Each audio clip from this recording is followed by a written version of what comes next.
Hi, I'm Dylan, and welcome to Vestiges of History. I'm a historian with an incurable case of curiosity about people and history and our place in it. What this channel is about is a weekly show where we take the vestiges of someone's life, vestiges of history, and I retell the story of that person's life through the object. So if you're like me and you have an incurable case of curiosity and you're interested in those that have lived storied lives and you want to live a storied life of your own, please join me as we keep these stories alive together.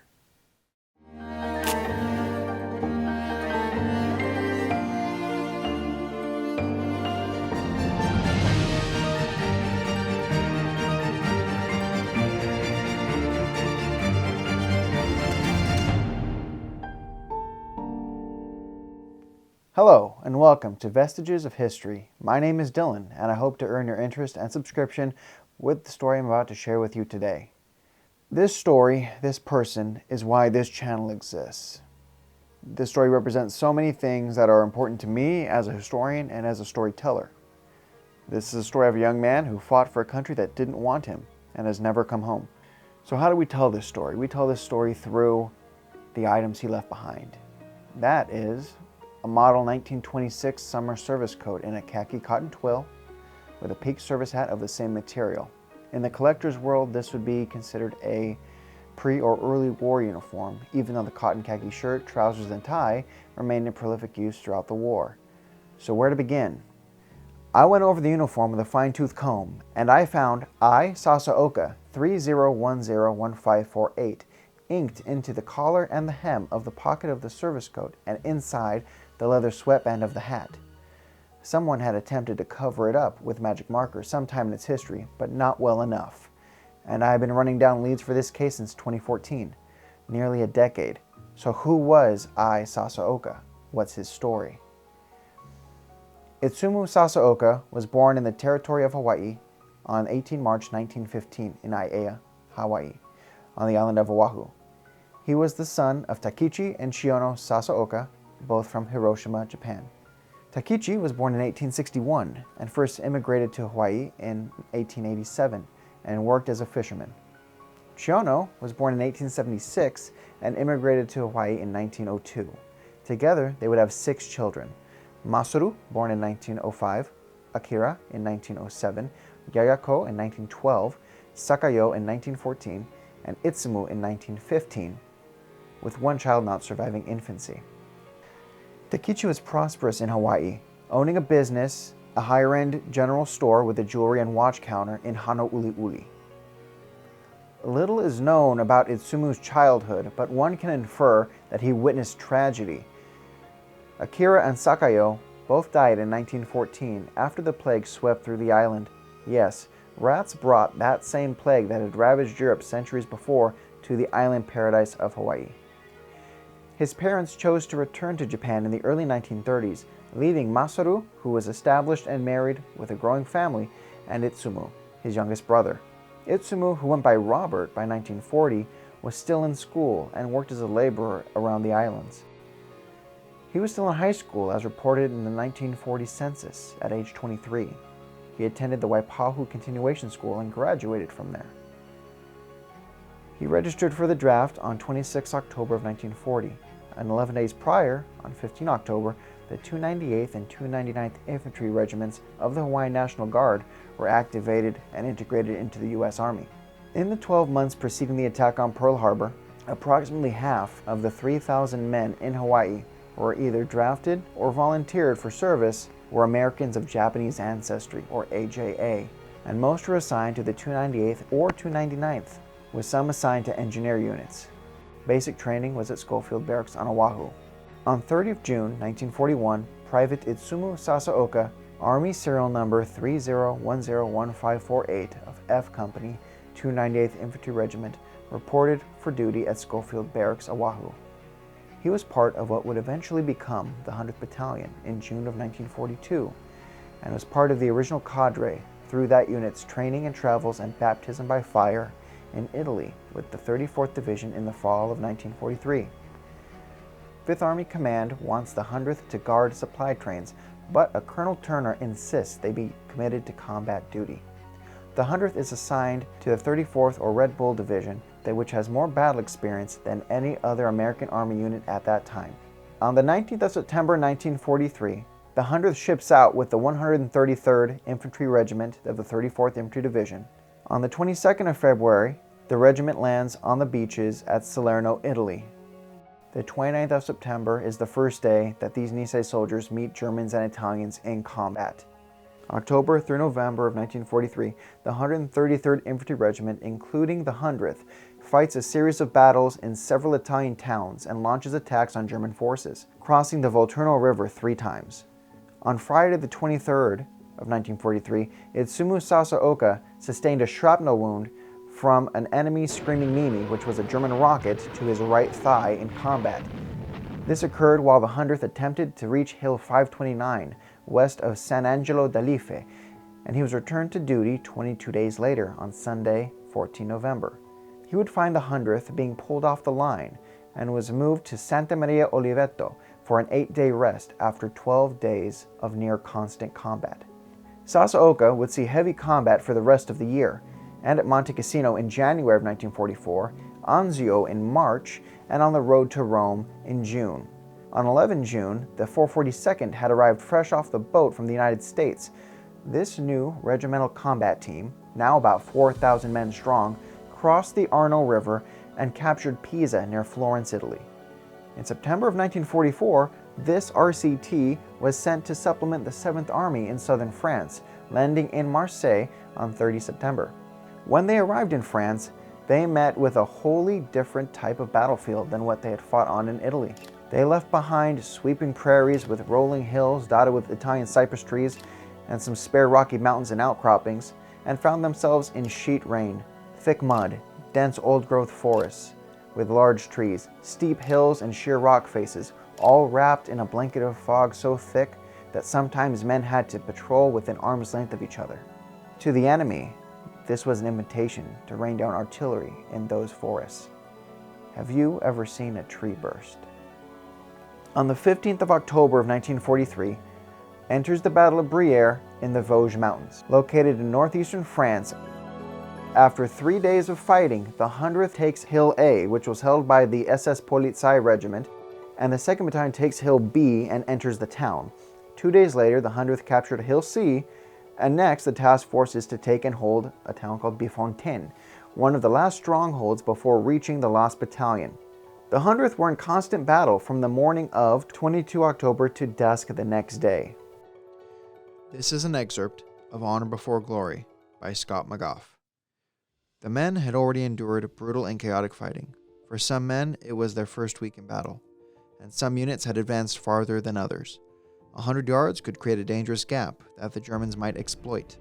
When units found themselves in danger of being separated, others were sent forward to establish contact and re-establish the line of advance.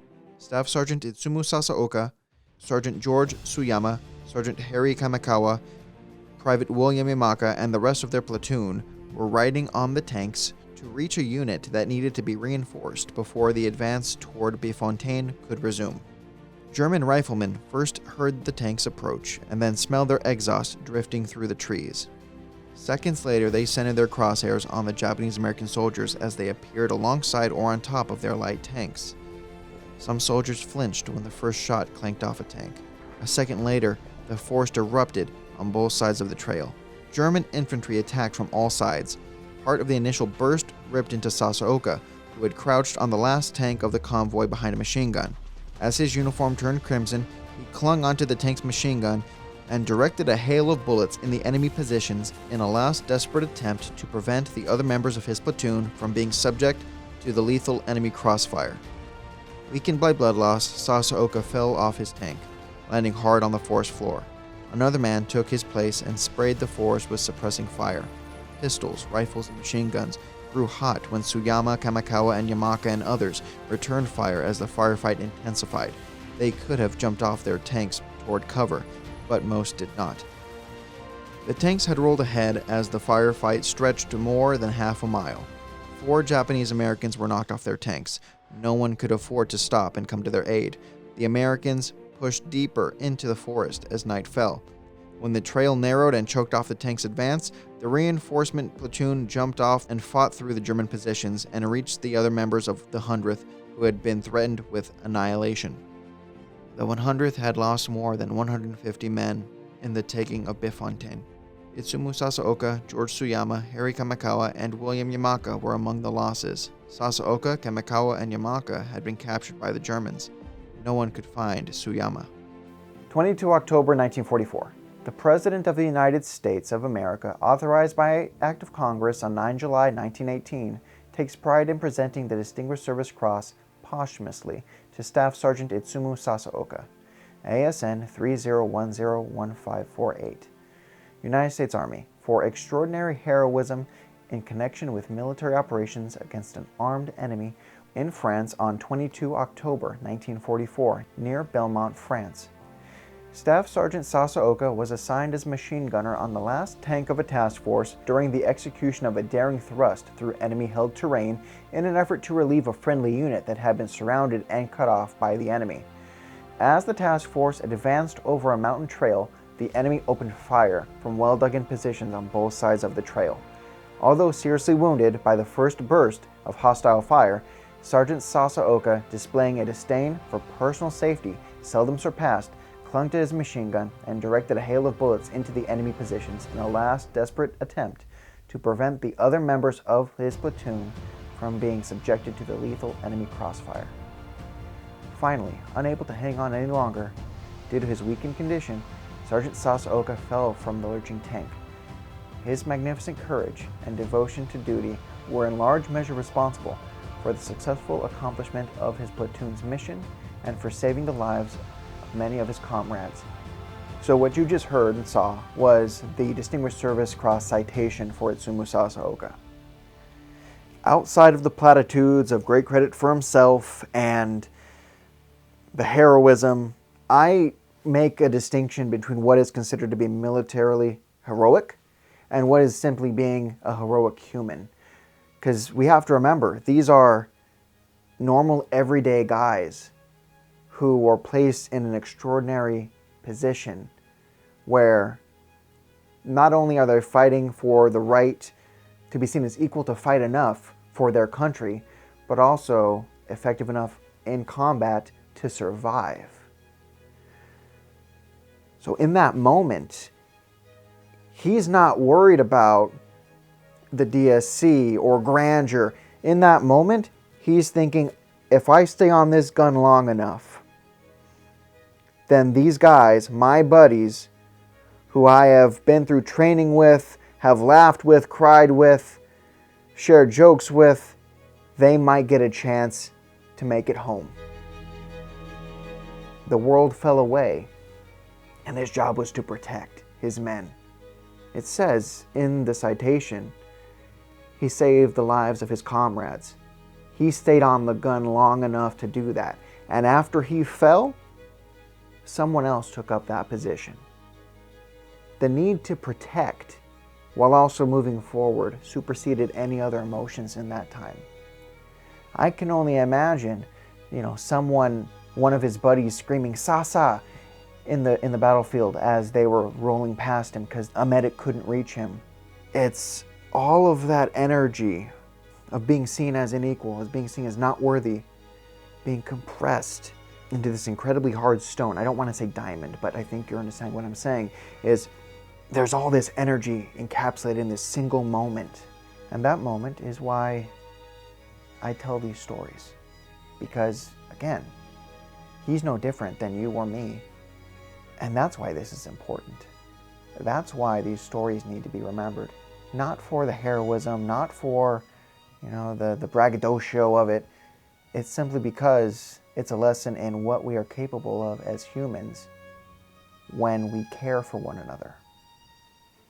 On the 25th of October 1944, the 142nd Regimental Combat Team captures the town of Bifontaine, France, which was militarily insignificant and outside of artillery and radio range, but they still had to fight house to house and endure many counterattacks. Between the 26th and the 31st of October 1944, after 5 days of fighting, the 100th and 442nd rescues 211 members of the Texas Lost Battalion of the 141st Regiment 36th Division, which was cut off and surrounded by Germans. The 100th earned its second Presidential Unit Citation for actions on Bifontaine and the Lost Battalion Rescue. Presidential Unit Citations were also awarded to 2nd and 3rd Battalions of the 232nd Engineer Combat Company and F and L Companies of the 442nd. The 100th and 442nd suffered more than 2,000 casualties in this action, including 161 killed in action and 43 reported missing. Why the heavy losses? You see, the 36th Division, which the Regimental Combat Team was attached to, was under the command of Major General John E. Dahlquist, who, in my opinion, has got to be one of the most unfit tacticians of the American contingent of World War II. It is a common conception that he saw these Nisei soldiers as wholly expendable. His regard for them as a fighting unit was foolhardy at best and flagrant at worst. He was a contributing factor for this Nisei unit to be the most highly awarded units of World War II, but definitely not out of his military prowess. On 12 November, he ordered the entire Regimental Combat Team to stand in formation for a recognition and award ceremony. When K and I companies formed up, only 18 men were left in K Company, and in I, 8 men stood. Originally, they would have accounted for 400 soldiers. Upon seeing this, Dahlquist became irritated because he was wholly ignorant of the sacrifices that were made under his command. He demanded that Colonel Virgil R. Miller collect up all of his men. "I want your men to stand for this formation," he said, to which Miller responded, "That's all of K Company that's left, sir." There are so many things I want to say about Sasaoka and this unit as a whole, and you know what? I will. Here are some statistics.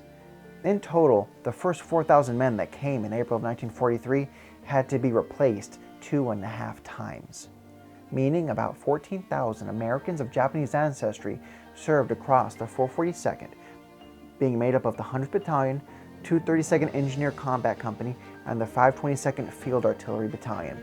9,486 of those were casualties. Now, there are a litany of awards and statistics available, and I will leave it to you to discover those.